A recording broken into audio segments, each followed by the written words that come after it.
getting a lesson, Kevin, by the way, from three-time Mr. Olympia, Frank Zane.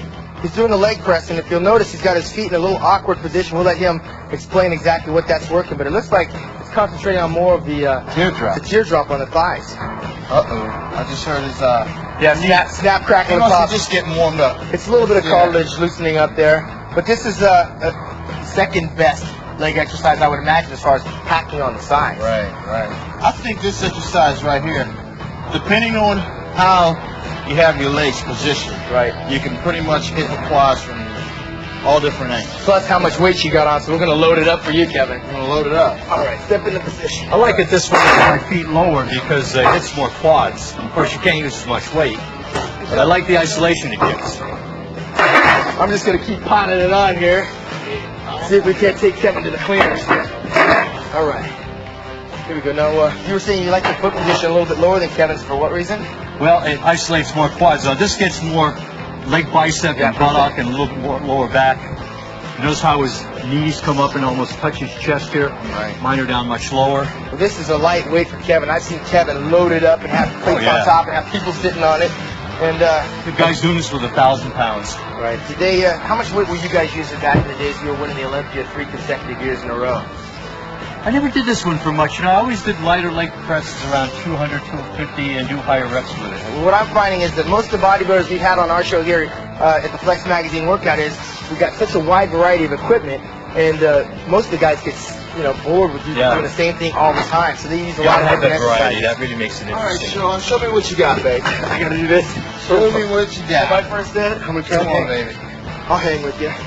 Now, this is just a warm-up set. All right, I do it with my toes pointed out. Bringing the hamstrings now. Boy, I think everybody has their own little unique way of doing this exercise. You know, a lot of people, they might see the articles in the magazine. Now, I do it with my feet straight ahead. Sean does his slightly turned out. You do yours a lot lower. Yeah, it's almost like I'm going to do a calf raise with it, and I do calf raises on this machine with my feet in that position, with them down very low. Right. It just feels the best on my knees and lower back that way. Now, Sean, through this whole range of movement, are you actually flexing the quads as you... Actually, Kevin, sometimes when I bring it up to the top, I'm literally squeezing. I don't lock out all the way, but I'm actually squeezing and tensing the quadriceps, because that's what's going to bring that definition. But the main focus for me is to come down as far as I can. Okay, we're going to another exercise. Work some leg biceps, huh? Yeah, a little bit of leg biceps. Move on to our standing leg curl machine. Standing one leg curl.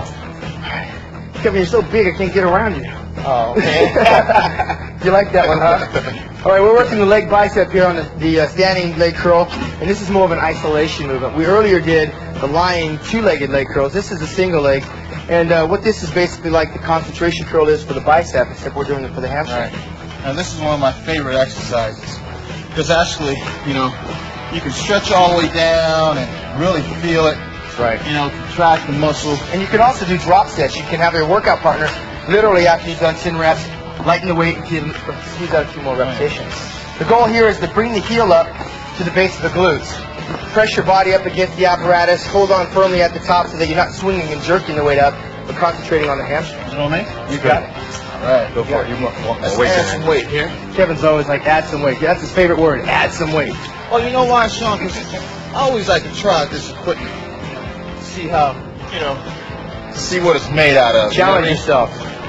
In bodybuilding, check out Frank. those leg biceps while he does that. Look at that. In So you got to worry about that, Chuck. yeah. Well, this is my inspiration here. I mean, we all start somewhere. When I started bodybuilding, I was looking at yourself and Warrior Co. and Arnold Schwarzenegger and Lee Haney for that matter. But now competing against today's crop, we've got like 200 professionals that at any given time could just pop up and take that Olympia title. And what I found that in present day bodybuilding, modern time bodybuilding, is there's so many different equipment and so many different ranges of bodybuilders. I mean, this guy's like 5'9", 260 pounds. Back when you were competing, there was maybe a handful of guys that you had to deal with. You knew who you were competing against. Exactly. You know, the thing about this exercise I like too is it also works the calf. Yeah, it does. Directly, of course, but it's contracting the outer head of the calf. Well, if you point your toe back, you'll feel it a lot more in your calf. Good. Kevin's working out in boots. What does the boots do for you, Kevin?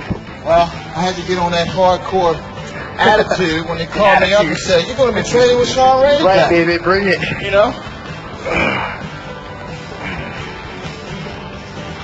Slightly different style. Sounds Yeah. always a little faster with the rep.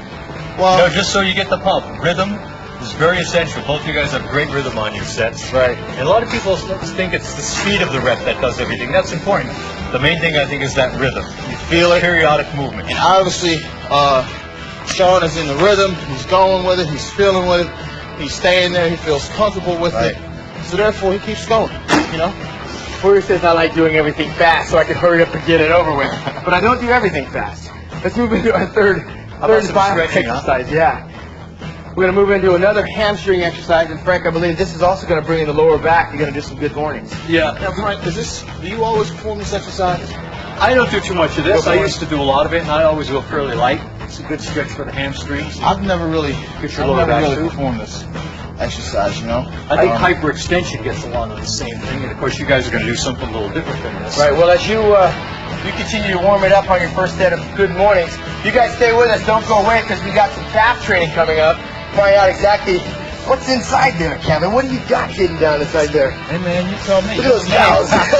We're going to find out how you train it right here on the Flex That's Magazine workout. Stay with us. Good job, Frank. Come on, Frank. Keep going, man. Really working the glutes and the hamstrings.